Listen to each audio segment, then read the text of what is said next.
buenas noches a todas y todos los presentes, así como también a todas las personas que a través de los diferentes medios de comunicación y diversas redes sociales nos sintonizan esta noche en la conferencia vespertina de COVID-19 y su comportamiento en el territorio mexicano. Estamos transmitiendo desde Palacio Nacional, aquí en la Ciudad de México, como todas las noches. El doctor Hugo López-Gatell, subsecretario de Prevención y Promoción de la Salud, nos acompañará en unos momentos más. Se encuentra terminando una reunión intersectorial con el señor presidente de la República, en donde precisamente se coordina toda la respuesta a nivel nacional, se revisa la información que ocurre en cada una de las 32 entidades federativas, se focaliza sobre aquellas que están presentando un comportamiento epidémico pues más intenso en las últimas semanas, se revisan las diferentes necesidades que pueden haber en cada una de ellas, sobre todo en las que se refieren a la disponibilidad de camas de hospital, así también como las intervenciones comunitarias, el abasto de medicamentos u otros insumos y el recurso humano necesario para atender la epidemia, y entonces se prioriza y se asigna a través de las diferentes instituciones para tener siempre una respuesta coordinada. Mientras el doctor López-Gatell se nos incorpora, vamos a aprovechar para actualizar el escenario nacional y también presentar los productos que normalmente actualizamos los días lunes, que son los cambios porcentuales a algunas de las curvas, y también cómo está el panorama internacional de la pandemia, que como sabemos, para efectos tanto del país como a nivel internacional, se mantiene activa e inclusive ha incrementado esta actividad en las últimas semanas. Si nos permiten la primera diapositiva, estamos en la conferencia vespertina ya número 285 de este día número 198 de la nueva normalidad. Como podemos ver, ya han transitado prácticamente 2 semanas de diciembre y estamos encaminados a cerrar este año 2020 con pues prácticamente 6 meses y medio de esta actividad de la nueva normalidad, en donde la principal característica de la misma es que se han podido implementar intervenciones comunitarias para mitigar la transmisión de la epidemia de manera regionalizada, es decir, para cada una de las entidades federativas, en función precisamente del nivel de riesgo que han tenido en algún momento de la epidemia, que como ya hemos visto, va cambiando día con día, semana con semana, y en función precisamente de esa medición es que podemos calcular y publicar lo que es el semáforo de riesgo epidémico. Si nos permiten la siguiente diapositiva, aquí tenemos precisamente el semáforo de riesgo que está vigente todavía para esta semana, lo estará hasta el día domingo y será a partir del próximo lunes cuando entre en vigor un nuevo semáforo. Algo que hemos venido notando desde que este semáforo entró en vigencia, que fue el lunes 7 de diciembre, es decir, el lunes pasado, de hace una semana, es que más entidades federativas habían alcanzado un nivel de riesgo superior al que tenían, en este caso el naranja, que es el alto. 24 entidades se mantienen en este nivel, incluidas 2 que están en el nivel de riesgo máximo, ¿no?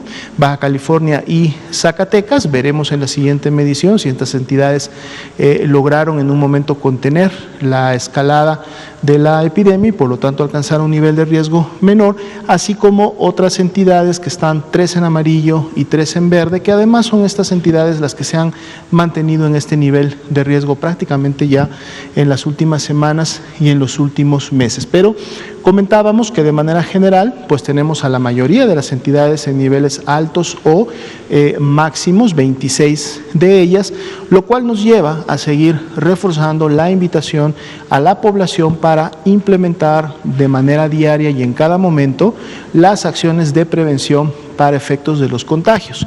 Recordemos que más allá de los 4 niveles de riesgo, cada uno de los niveles tiene una puntuación al interior y por lo tanto las entidades que están en naranja o en rojo, más allá de que conserven ese color, pueden tener puntuaciones que en su momento más bien las estén acercando a niveles de riesgo más elevado o estando en el máximo, que en este caso sería el rojo, dentro del mismo rojo estar creciendo en el nivel máximo, lo cual estaría lógicamente hablando que la epidemia mantiene una actividad y que todavía hay que seguir implementando acciones para poder controlar esta situación. Por eso la importancia del llamado a la población de que estén muy atentos y pongan en práctica las intervenciones y actividades que en cada una de sus entidades federativas o inclusive en su nivel municipal están realizando como llamado las autoridades correspondientes, dado que ellas conocen mucho mejor no solamente la situación y el comportamiento de la epidemia en lo más local,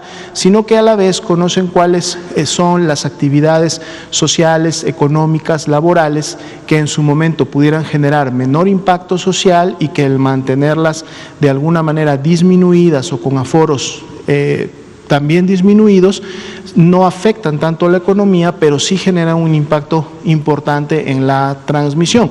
Lograr este balance en cada una de las ciudades es precisamente la llave y es el éxito que en su momento se puede tener de producir disminuciones rápidas de la transmisión y por lo tanto en un momento determinado contribuir a que la entidad también disminuya en relación a los niveles de riesgo. Entonces hay que prestar mucha atención y seguir las instrucciones que las autoridades sanitarias locales están implementando día a día y comunicando también día a día. Si nos permite la siguiente diapositiva, pasamos entonces ahora sí a actualizar el escenario nacional.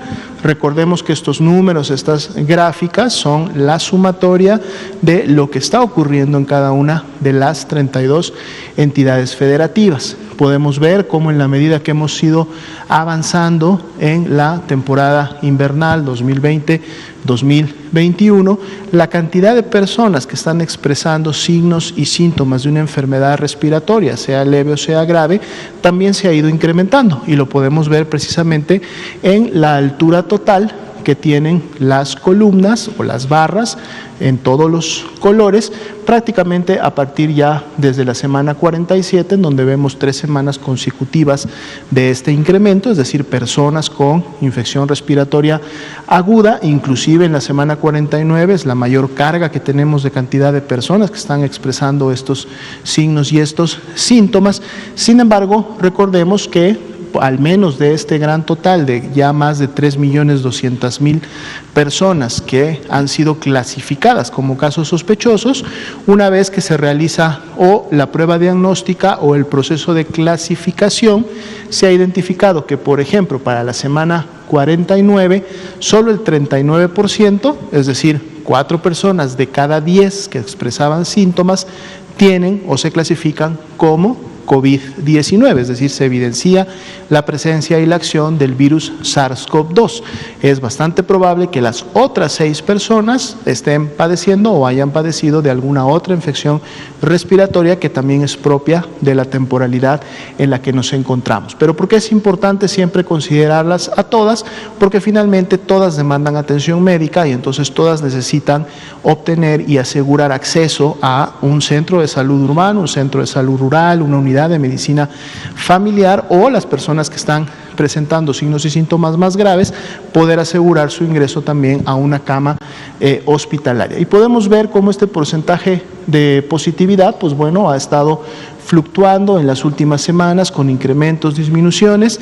El día de ayer abrimos la gráfica de la semana 49 precisamente y para efectos del arranque de esta semana, pues bueno, vemos esta disminución en el porcentaje de positividad que es de un 39%, recordando inclusive que en este porcentaje de positividad nacional la Ciudad de México ha contribuido de manera importante en el sentido de que con la introducción masiva de lo que son las pruebas antigénicas, los resultados de estas, dado que son mucho más inmediatos y se notifican de esa misma forma en la plataforma del CISBER, nos permite entonces, a diferencia del PCR, en donde normalmente hemos tenido días de retraso en la emisión de un resultado, dado que las pruebas antigénicas lo hacen en el mismo día y se registran de esa manera, entonces los porcentajes de positividad nos permiten estar mucho más cercanos a la realidad y en la medida que la red de laboratorios empiece a retomar sus capacidades, dado que también ha disminuido la cantidad de pruebas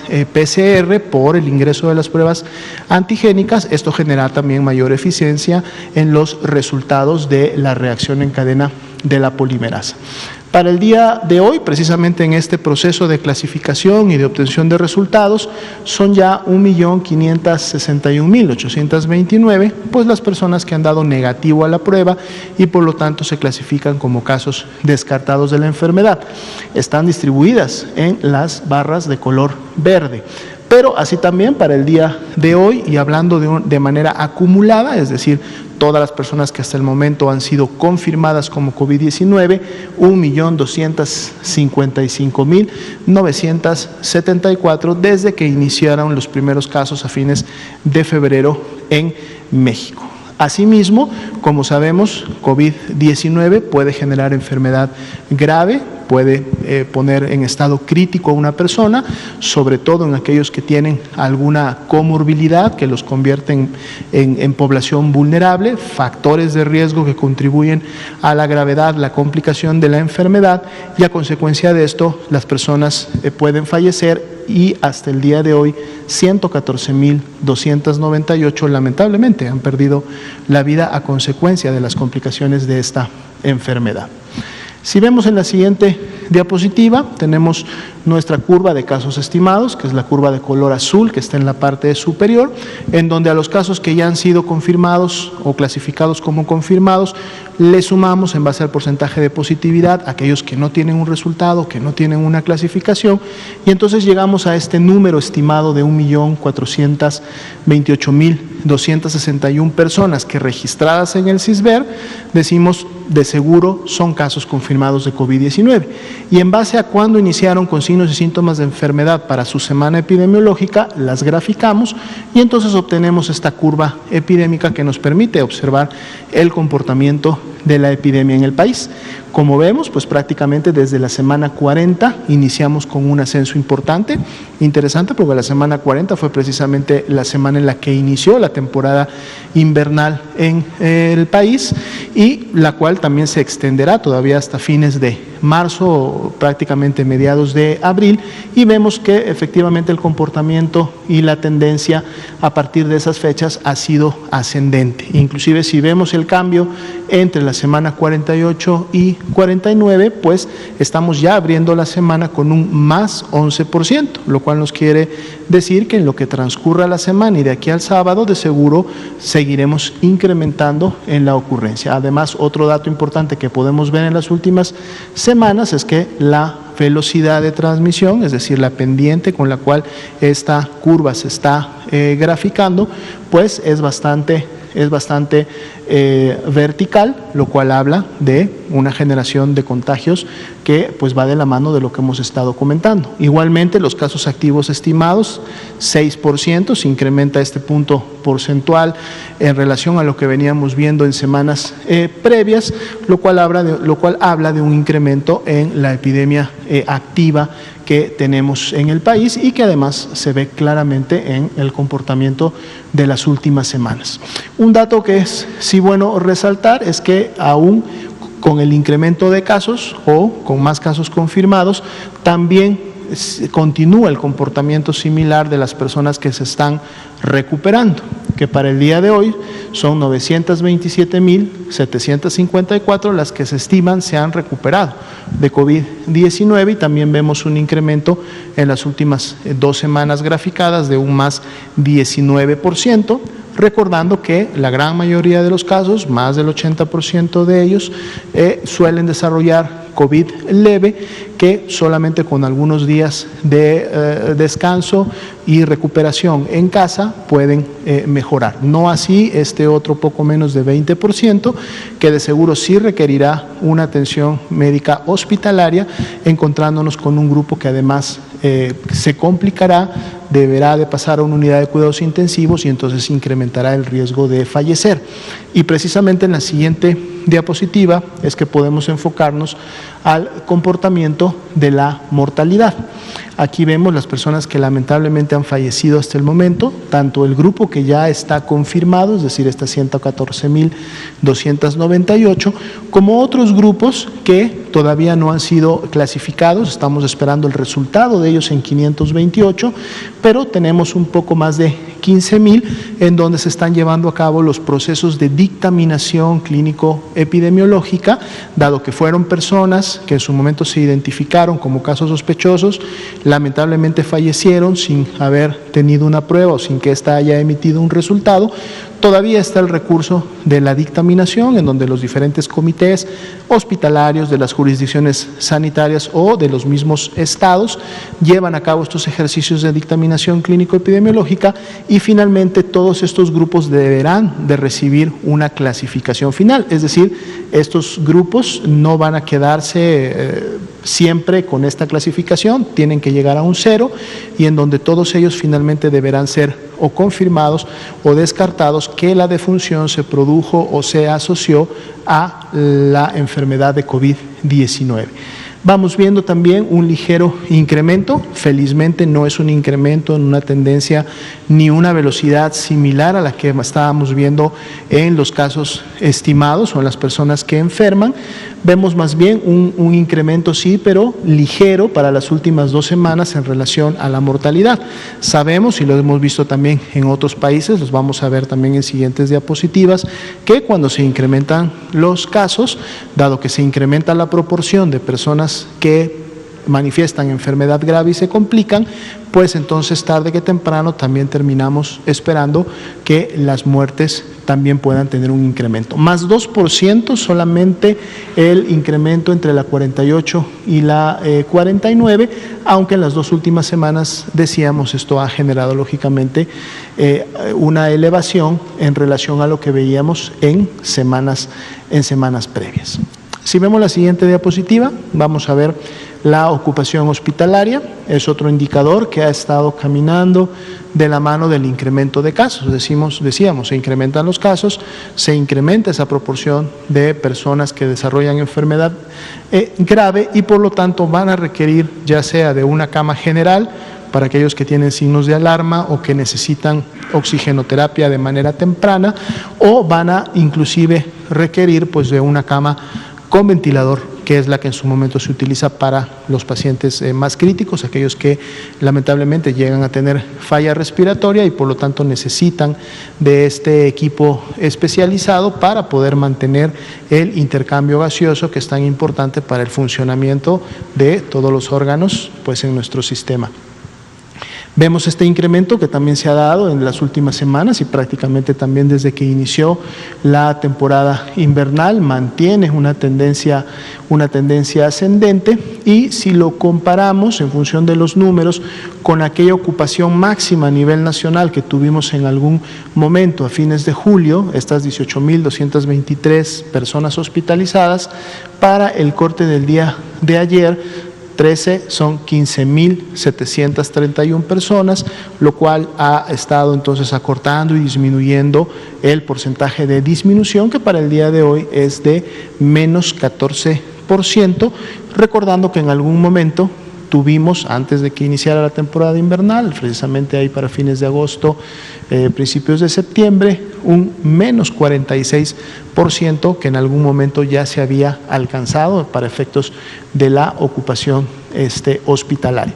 Esto lógicamente es una media nacional. Sabemos que hay entidades, sobre todo las que están en naranjas, con mayores puntuaciones o cerca de las puntuaciones de un rojo, o las entidades que están en rojo, que inclusive tienen una ocupación hospitalaria que ha rebasado lo que ya se había visto, inclusive en meses previos de la pandemia. Y esto es algo importante porque se tiene que estar trabajando día con día para efectos de mantener una reconversión y una expansión que permita siempre tener disponibles camas para las personas que así lo requieren.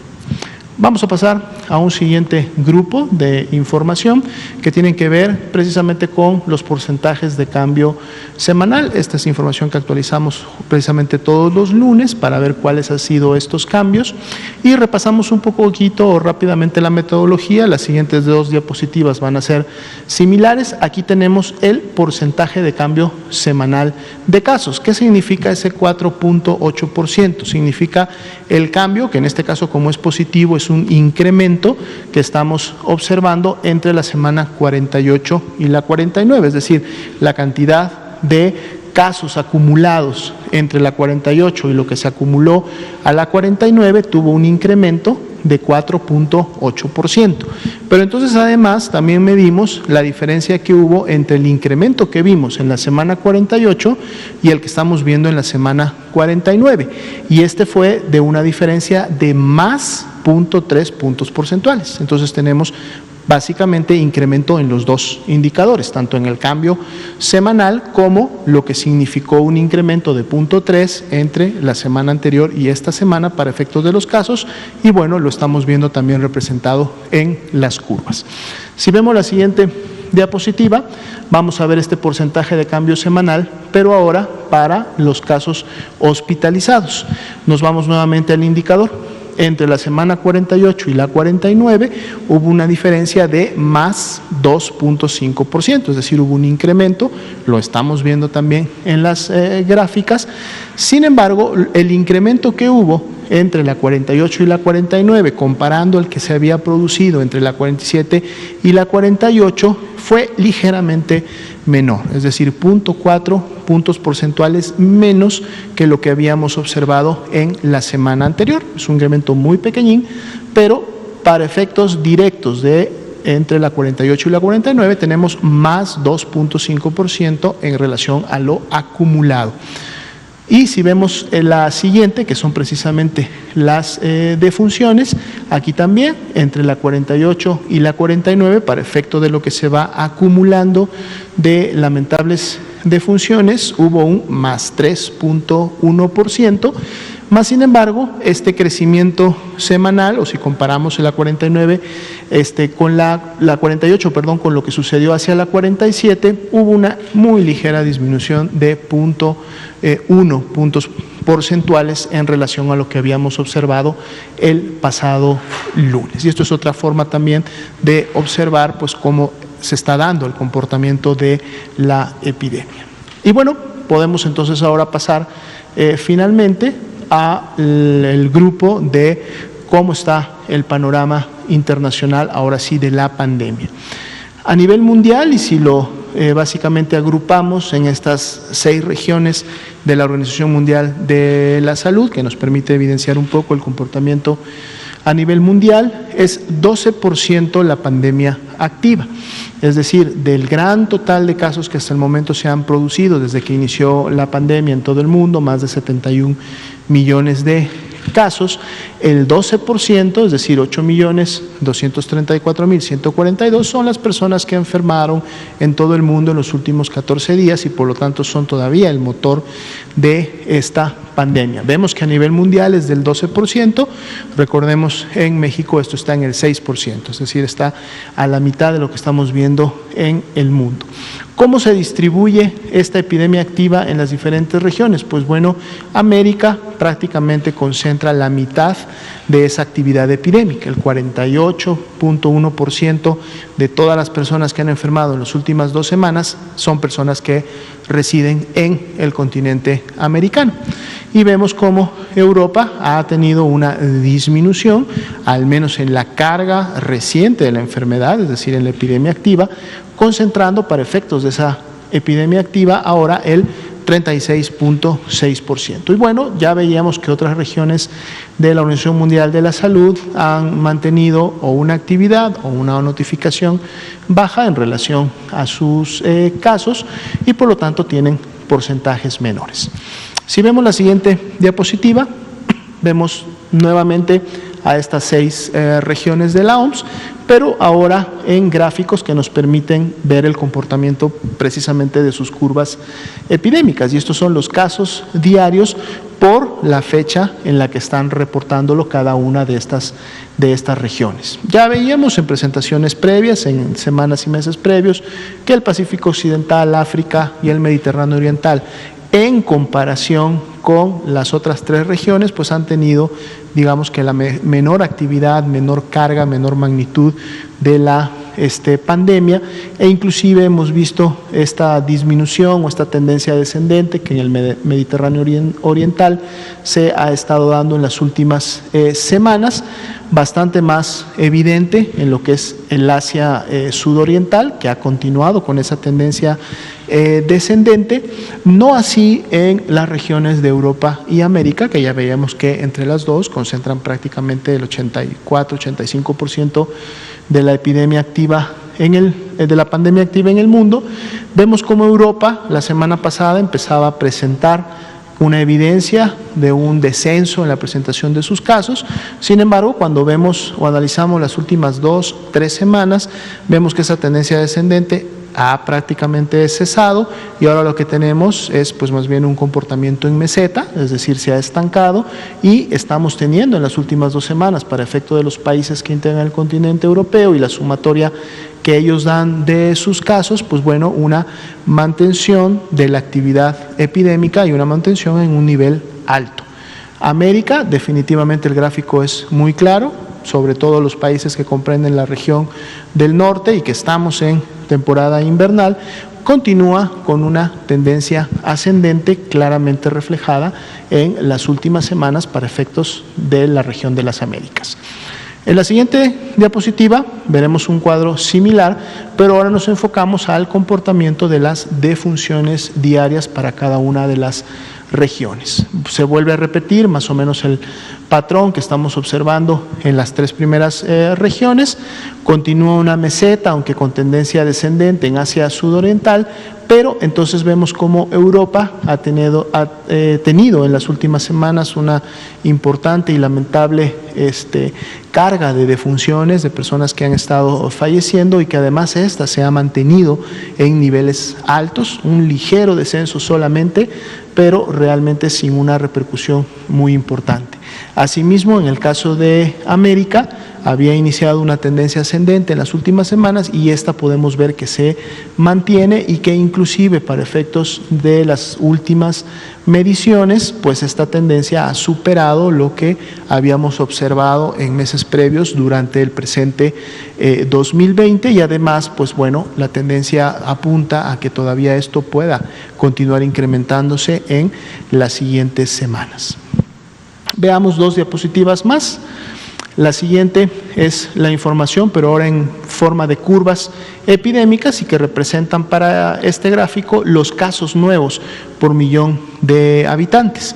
Aquí podemos ver un poco más los efectos que estábamos viendo en las diapositivas previas, aunque recordemos que aquí la región de las Américas la tenemos divididas en 2 componentes, la región de América del Norte y la región de América del Sur. Definitivamente para el corte del 12 de diciembre, América del Norte es la que tiene la mayor actividad epidémica, sobre todo cuando lo vemos por casos por millón para cada una de las áreas, por eso es una gráfica que nos permite comparar ese comportamiento en cada una de las regiones. Superó ya a Europa, inclusive a lo que Europa estaba presentando en semanas recientes. Sin embargo, también aquí podemos ver cómo en el caso del continente europeo, un poco lo que observábamos en las gráficas previas, ese descenso que se venía produciendo en la región europea, pues bueno, en las últimas semanas se ha estancado y más bien estamos teniendo una ligera imagen de meseta, lo cual además pudiera significar la posibilidad o el riesgo de un incremento en siguientes semanas. Así también América del Sur, que venía disminuyendo su actividad, y recordemos que América del Sur están ellos entrando ya a su época, digamos, de verano, enero, febrero, marzo, es verano para este hemisferio, pero aún así ellos están incrementando esta actividad epidémica en las últimas semanas, en el último mes, de una tendencia descendente que venían, nuevamente esta se vuelve a incrementar. Por lo tanto, tanto el incremento que vemos en América del Sur como el claramente observable en América del Norte, pues hacen que la región de las Américas sea precisamente la que en las últimas semanas esté concentrando la mayor actividad epidémica a nivel mundial. Asia, Oceanía y África, pues bueno, hemos visto prácticamente durante todo el año que en comparación con las otras regiones han mantenido una actividad mucho más basal y sin mayores sobresaltos, al menos observados. Y si vemos finalmente la última diapositiva, vemos esta misma gráfica, pero ahora las defunciones nuevas por también millones de habitantes para poder hacer el comparativo. Y aquí podemos ver que en tema de defunciones, lamentablemente Europa continúa todavía a la cabeza en relación a la ocurrencia de las mismas, es decir, a la manera en cómo se están presentando, todavía con una magnitud o una carga importante que lo sitúa por encima de todas las otras regiones, inclusive por América del Norte, aunque vemos que América del Norte continúa con esta tendencia ascendente importante. Tanto Europa como América del Norte están ya rebasando lo observado al principio del año en la pandemia en relación a ocurrencia de defunciones, y además tienen esta tendencia ascendente que pudiera significar que se sigan incrementando en las siguientes semanas. América del Sur, que había tenido un descenso precisamente en los últimos meses en materia de defunciones, pues nuevamente vuelve a tener una presentación en fase de meseta, lo cual quiere decir que se están presentando lamentablemente todavía defunciones y de manera importante en las últimas semanas. Esperemos que esto no signifique un incremento en el corto plazo. Y cerramos con Asia, Oceanía y África, que al menos cuando se comparan con las otras regiones, pues bueno, presentan definitivamente una actividad bastante menor que la observada en estas otras áreas. La importancia, siempre lo comentamos, cuando presentamos o actualizamos el panorama internacional, que además va de la mano del panorama nacional en México, es precisamente comunicar a la población que debemos de tener la seguridad de que la pandemia y la epidemia no ha terminado. Estamos todavía en una actividad importante, lógicamente dependiendo de la entidad federativa en la cual usted resida, habrá mayor actividad o menor actividad, pero como veíamos en el mapa del semáforo de riesgo, la mayoría de las entidades están teniendo un riesgo elevado, por lo tanto, mucho dependerá de lo que en los siguientes días, de manera conjunta, gobierno y sociedad, podamos realizar para poder realmente empezar a generar una disminución en la transmisión y por lo tanto en los contagios. Recordemos, de manera colectiva, lo importante es, si no tenemos ninguna actividad esencial o importante que realizar en el espacio público, debemos de quedarnos resguardados el mayor tiempo que sea posible.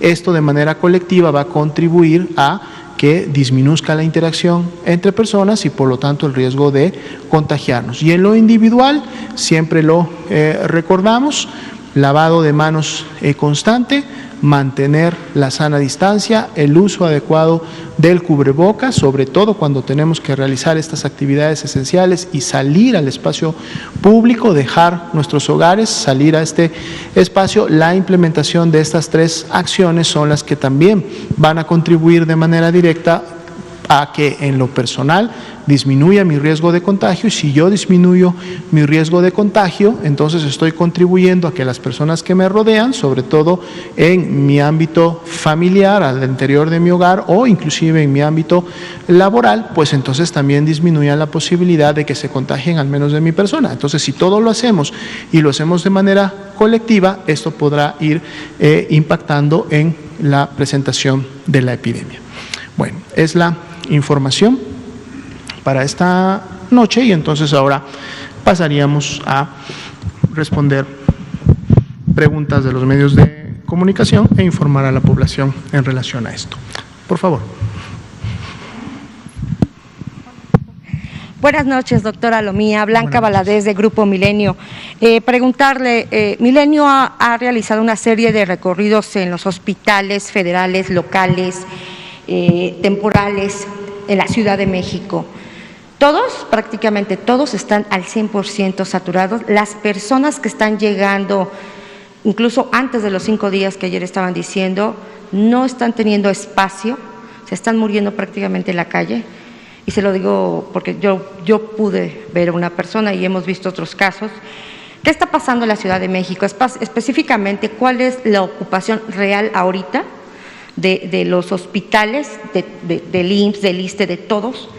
Saber si tienen el personal suficiente ahorita, cuánto personal está a cargo de esta segunda ola de la pandemia, cuántas personas están recibiendo o que les está informando las autoridades locales de personas que están solicitando atención médica? ¿Cuántos ventiladores? Porque también lo que detectamos es que donde hay espacios no hay ventiladores. Entonces, las ambulancias están recorriendo con el enfermo más de 6, 9 horas. Esa sería una pregunta. ¿Tienen pensado contratar más personal, inclusive a las personas pasantes, abrir una nueva convocatoria y posiblemente también volver a contratar, no sé si a nivel federal, pero sí local, a los grupos cubanos, si esto es así? Y también preguntarle, hoy se presentó el expediente clínico de la vacuna rusa. Lo que no entendí es que si la vacuna rusa está solicitando su registro sanitario o está solicitando hacer estudios clínicos aquí, si aquí si hay alguna forma de que ingrese la vacuna rusa que no está hasta ahorita contemplada dentro de los planes federales. Y ya nada más por último, ¿cuándo llegará la vacuna a México, la de Pfizer? Y si van a considerar este concepto que tiene Estados Unidos de incluir a personas de 16 años, porque hasta donde nos quedamos no formaban parte de los grupos, pero sí, en Estados Unidos sí se van a incluir. Gracias. Claro, con mucho gusto. Empiezo primeramente con el tema de la ocupación hospitalaria. Como se ha comentado en las diferentes conferencias, la pregunta es específica para la Ciudad de México, pero esto es algo que ocurre en todas las entidades federativas. El tema de la ocupación hospitalaria es algo que se monitorea 24 horas, 7 días a la semana. Es uno de los indicadores y de los trabajos más intensivos que se realizan en el día a día como parte de la respuesta. Esto además porque lleva a una coordinación que debe de ser de manera intersectorial. Recordemos que la disponibilidad y por lo tanto también la ocupación hospitalaria en una ciudad, en una región, en un estado, va a estar dado por las camas disponibles u ocupadas que tenga el Instituto Mexicano del Seguro Social, que tenga el ISSSTE, que tenga Pemex, que tenga la Sedena, que desde que inició la epidemia ha entrado de manera importante en este proceso de reconversión y de expansión, las camas que tengan los mismos servicios de salud en cada una de las entidades federativas y que operan a través de sus servicios de salud estatales. Y esta es, por ejemplo, una de las razones por las cuales, para facilitar este intercambio de pacientes y que en su momento todos puedan tener acceso a todas las camas disponibles en una región, se celebraron estos convenios de colaboración entre las instituciones que precisamente aseguran el intercambio de servicios entre cada una de ellas. Efectivamente, cuando se intensifica la transmisión y por lo tanto se tiene un número importante de personas con signos y síntomas de enfermedad respiratoria, en este caso sobre todo de enfermedad respiratoria grave y requieren de una cama, normalmente las personas suelen demandar esta atención en los hospitales más cercanos a sus domicilios.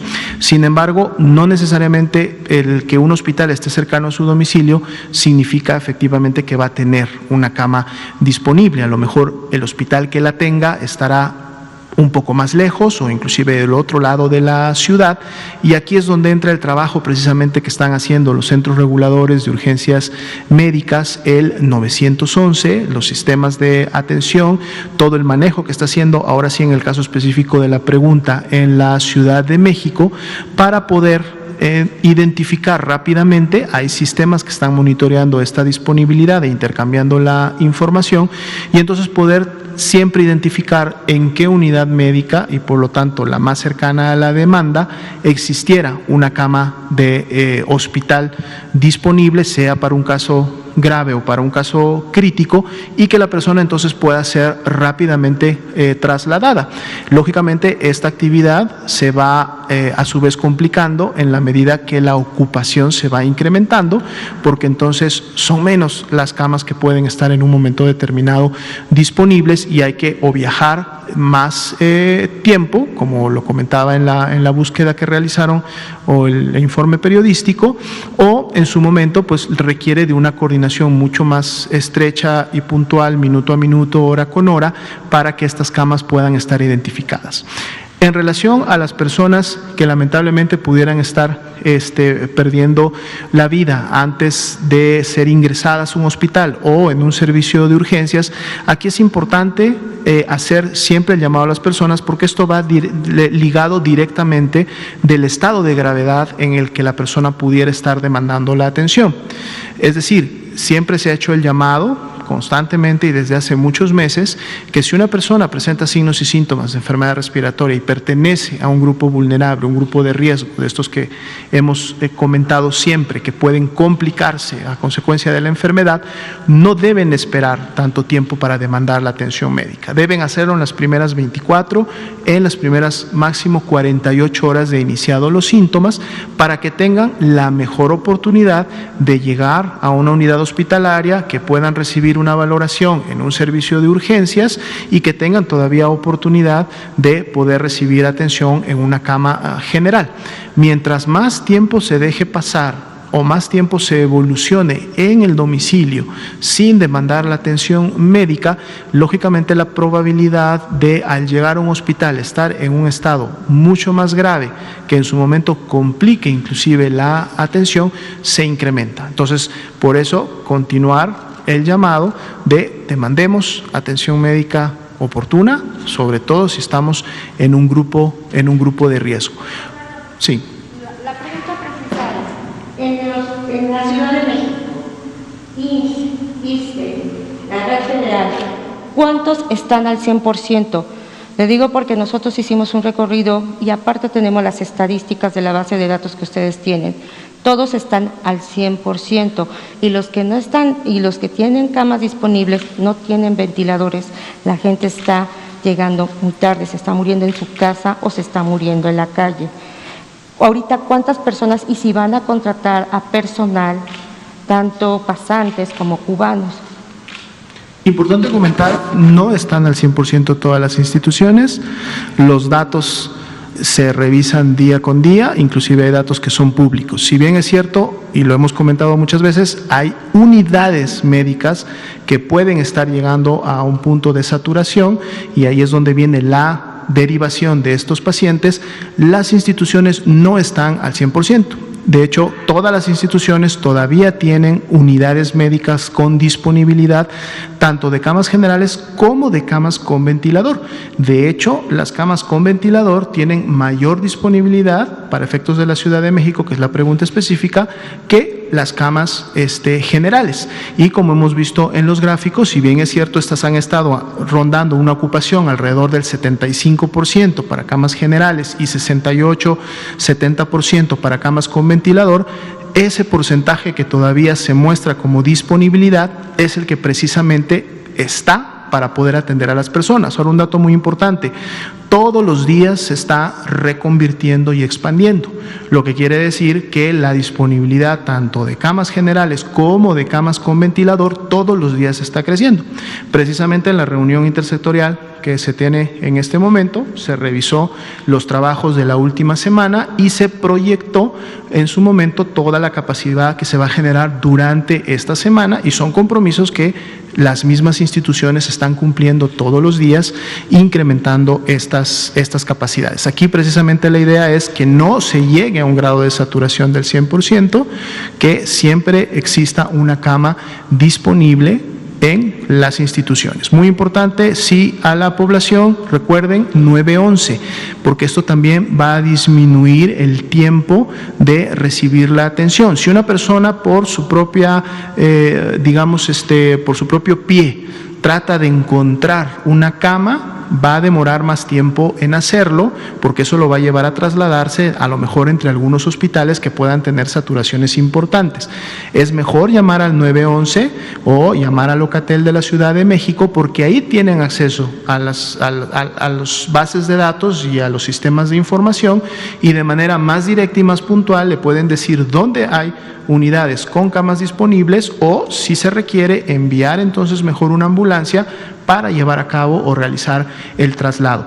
Se está también trabajando en la contratación de personal El personal, como ustedes han visto y se ha expuesto también en estas conferencias, no es solamente el personal que se tiene disponible en la Ciudad de México, se está contando con personal capacitado, especializado de entidades que en este momento no tienen una saturación importante. Ellos están acudiendo a también ayudar, apoyar a la Ciudad de México u otras entidades que tienen saturación, y esto de la mano con la contratación, lógicamente está incrementando también esas capacidades.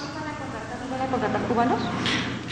Bueno, el tema de la contratación, podemos pedir el dato exacto al INSABI, que es el que está en su momento manejando la información, pero lo importante sería decir que se va a contratar la cantidad de personal que se requiera, es decir, no hay un límite, no es decir, puedo solo contratar hasta este número de personas, no, en la medida que se está reconvirtiendo camas de una o de otro tipo, se está contratando o incrementando el personal que se requiere para ese tipo de camas también.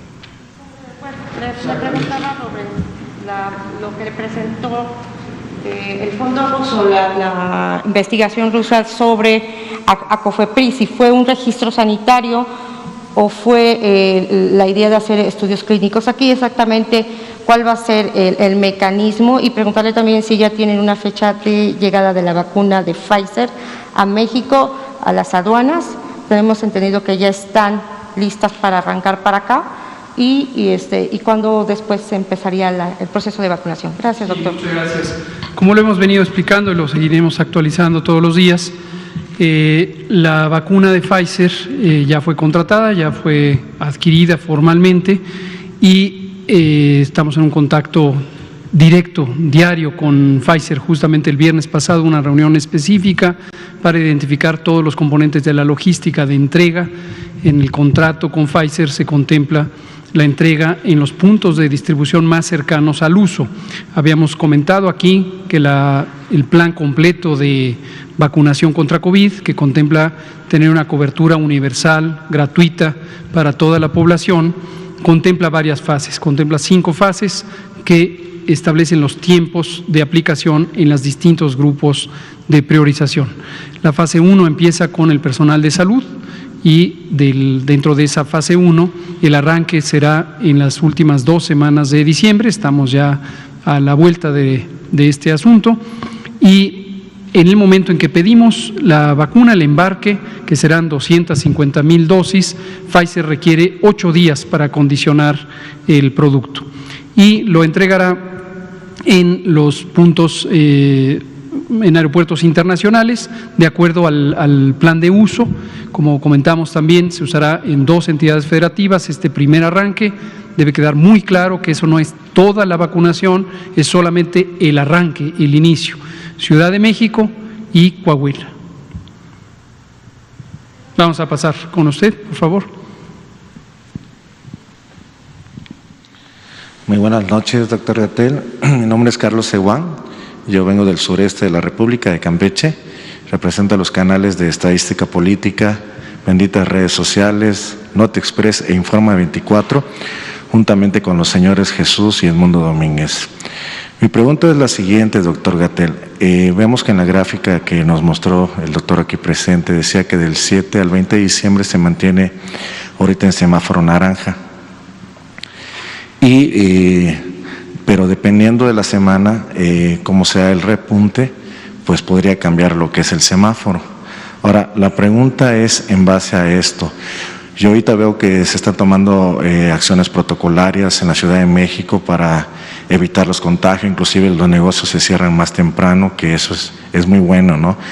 Pero, ¿qué planes tienen en dado caso que la semana que viene pudiera cambiar el semáforo a rojo?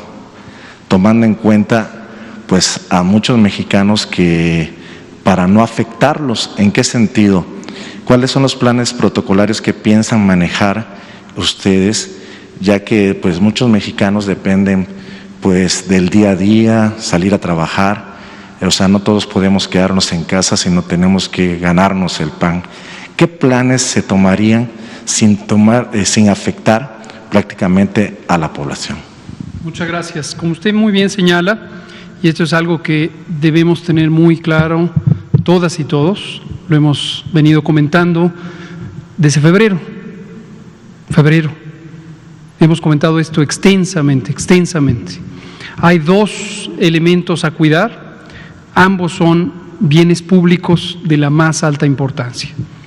Por un lado está la salud y la vida de manera directa, en el contexto de una epidemia que hasta el momento, excepto en la última semana, no existía un mecanismo de protección directa como una vacuna, y que aun cuando ya existe un mecanismo de protección directa, que es una vacuna y próximamente aparecerán otras, y algunos países como México, al igual que los países industrializados en Europa, en Canadá, en Estados Unidos, hemos tomado previsiones para adquirir vacunas.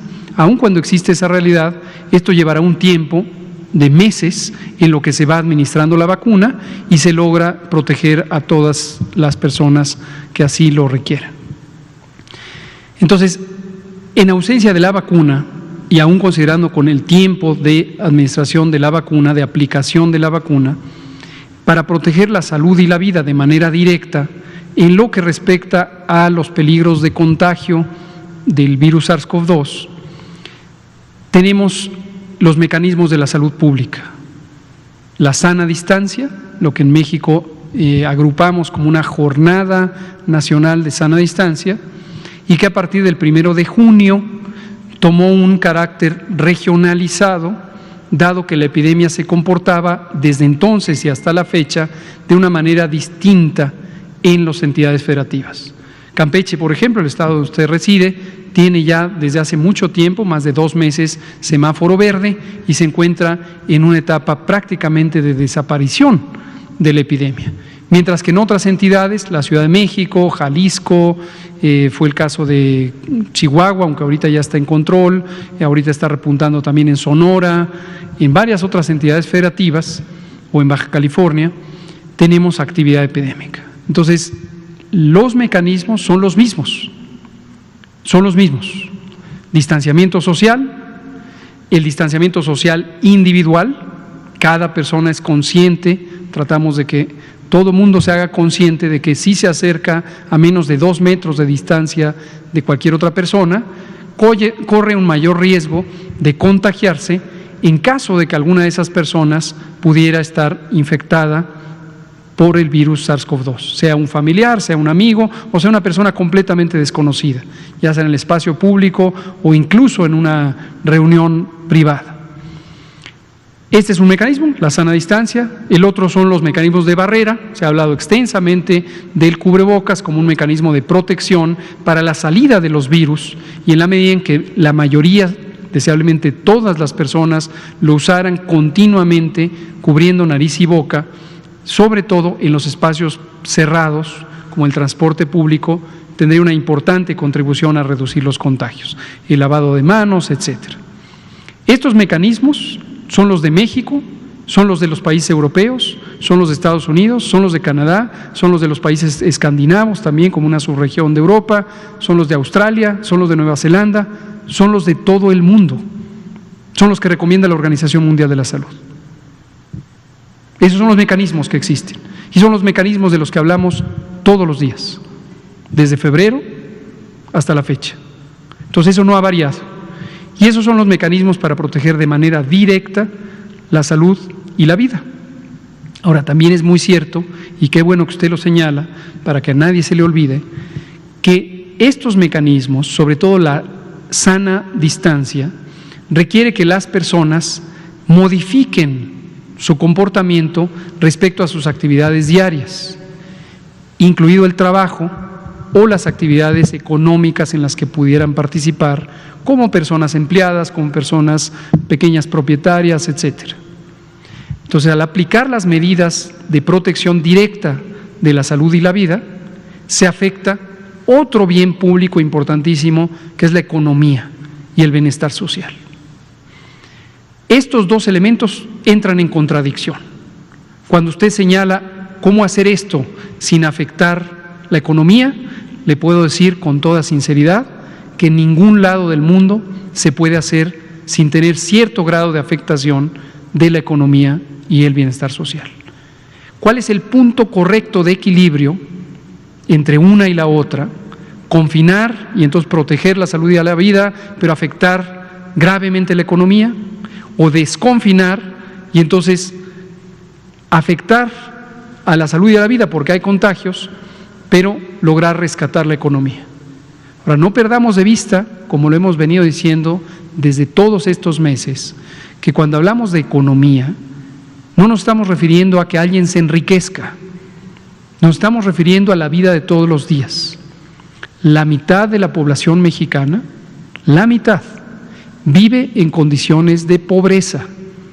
Espero que a nadie se le haya olvidado eso, porque es una realidad conocida desde hace décadas y es una realidad ofensiva, muy inconveniente. La mitad de un país que ha llegado a ser la economía número 11 del mundo, actualmente es la 15, vive en condiciones de pobreza. Pobreza, sí, pobreza, porque en México la riqueza se ha concentrado cada vez más, en particular en los últimos 20 años.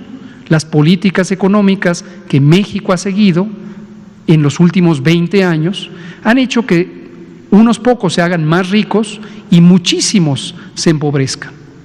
Que no se nos olvide eso. Si consideráramos, además de esa mitad de personas que viven en condiciones de pobreza, más de 60 millones de personas, a las personas que sin estar en condiciones de pobreza viven al día, es decir, tienen que salir todos los días para contratarse en un oficio, para mantener un pequeño comercio, para vender un producto en forma ambulatoria. Si consideramos a esa proporción, estaríamos llegando casi a 3/4 partes de la población mexicana. Entonces, cuando uno piensa en la idea de confinar, obligar a las personas a que permanezcan en sus casas, y lo oímos en muchas voces, en ciertos medios de comunicación, en columnistas, en las redes sociales, que dicen, oblíguenlos a quedarse en su casa. Es muy notorio que quien sostiene esta visión tiene resuelta la vida, tiene ahorros, vive de una nómina, tiene una red social, tiene una casa cómoda, tiene servidumbre, tiene bienestar, puede tener almacenada alimento a lo mejor por meses, pero lejos está de ser la realidad de la gran mayoría de mexicanas y mexicanos. Entonces, en un país con esta realidad social tan inconveniente, tan injusta, tan ofensiva, se vuelve aún más delicado el tener atención diaria al balance entre el confinamiento y la protección del bienestar social. En resumen, para la pregunta que usted nos hace, que es muy pertinente, no la veamos en futuro. ¿Qué vamos a hacer si la Ciudad de México se mantiene en una escalada de los contagios? No tenemos que esperar. El pasado viernes 11 de diciembre, en esta conferencia de prensa, retomé las palabras de la jefa de gobierno y sus diapositivas para comentar que estamos en alerta por COVID, emergencia por COVID en la Ciudad de México. Por ahí me preguntaba Héctor, ¿y eso a qué color del semáforo lo ponemos? Lo que comenté es intrascendente pensar en el color del semáforo en este momento cuando estamos diciendo alerta por COVID, emergencia por COVID. Y las recomendaciones específicas ya dispuestas, no por ponerse, sino ya dispuestas por parte del Gobierno de la Ciudad de México, indican las acciones que tiene que ejercer la ciudadanía para disminuir los contagios. Por ahí, desafortunadamente, como suele ocurrir, esta mención que hice de lo irrelevante que era concentrarnos en el color del semáforo, se derivó en un tema de conversación, además distorsionado, donde se ha planteado que el semáforo es irrelevante. El semáforo no es irrelevante, el semáforo no se ha dado de baja, el semáforo sigue vigente. Y el semáforo es un instrumento técnico de evaluación de riesgos. Las decisiones específicas que se toman en cada entidad federativa para disminuir los contagios son facultad de las entidades federativas. de los gobiernos estatales. En esta ocasión hicimos un pronunciamiento de respaldo a las disposiciones de la jefa de gobierno de la Ciudad de México, igual que lo hemos hecho con muchos otros gobiernos de los estados. Campeche, por ejemplo, tomó decisiones muy prudentes y muy oportunas y tuvo un gran éxito. En Chihuahua hubo un repunte de casos hace 6 semanas y se tomaron decisiones muy sensatas que apoyamos, no solamente en términos de pronunciarnos, sino además de enviar refuerzos. Mandamos 2 hospitales móviles, contratamos personal, facilitamos la adquisición de insumos, etcétera. Entonces así le vamos a seguir haciendo, y déjeme decirle una cosa, así le tenemos que seguir haciendo en México y en todo el mundo. Como acaba de mostrar el doctor Alomía, con las gráficas actualizadas sobre lo que ocurre en Europa Occidental, vemos estos enormes repuntes o picos epidémicos que corresponden a segundas y en algunos casos terceras fases, terceras oleadas. En el caso de México, que está en el hemisferio norte, es esperable que al menos hasta la primavera de 2021 tendremos esta escalada de la epidemia. Y la vamos a tener seguramente en parches, y cerramos con esto, ya son las 20:01. Insistimos en la importancia de que todas y todos tengamos conciencia de que la epidemia lejos está de haberse acabado. Mantengamos nuestra esperanza de que al tener una vacuna vamos a poder tener un mecanismo de protección específica, pero la vacuna no va a solucionar las cosas de un día para otro. Así que tenemos que tener durante todo 2021, todo el año 2021, desde luego ahora mismo, durante el cierre de 2020, esta noción, esta idea de que está en nosotros, en lo individual, pero también está en nosotros como grupo familiar, de amigos, de vecinas y vecinos, el correr la voz para ayudar a que todo el mundo se proteja. Si las personas evitan salir de casa cuando no es indispensable, si hacen incluso el análisis al llegar a la puerta, se detienen unos minutos a pensar, ¿es realmente necesario que salga en este momento? Y piensan en el riesgo que existe en este momento de propagación del virus SARS-CoV-2, piensan en los casos de COVID que están ocurriendo, piensan en los casos graves de COVID que están llenando los hospitales y que nos están llevando a la necesidad de expandir el sistema hospitalario con un enorme esfuerzo que nos cuesta a todas y a todos. No es un esfuerzo que le cueste al gobierno, es un esfuerzo que le cuesta al país, pero el riesgo persiste. Entonces, si todas y todos hacemos este esfuerzo de analizar si realmente es importante salir, si esa fiesta a la que me invitaron realmente es una buena idea, o voy a contribuir a contagiar o a que me contagien, y que si eso lo multiplicamos por miles o decenas de miles de personas, seguiremos teniendo lamentables defunciones, casos graves, daños en las personas y en las familias. Esperamos que esto permee. Vuelvo a pedir con todo respeto, pero encarecidamente a la prensa en México, que centren su atención en lo que se está viviendo. Independientemente de otros temas, lo traten con el mayor cuidado, pensando en lo que puede beneficiar su información objetiva, veraz, puntual sobre los temas relevantes para el pueblo de México. Muchas gracias.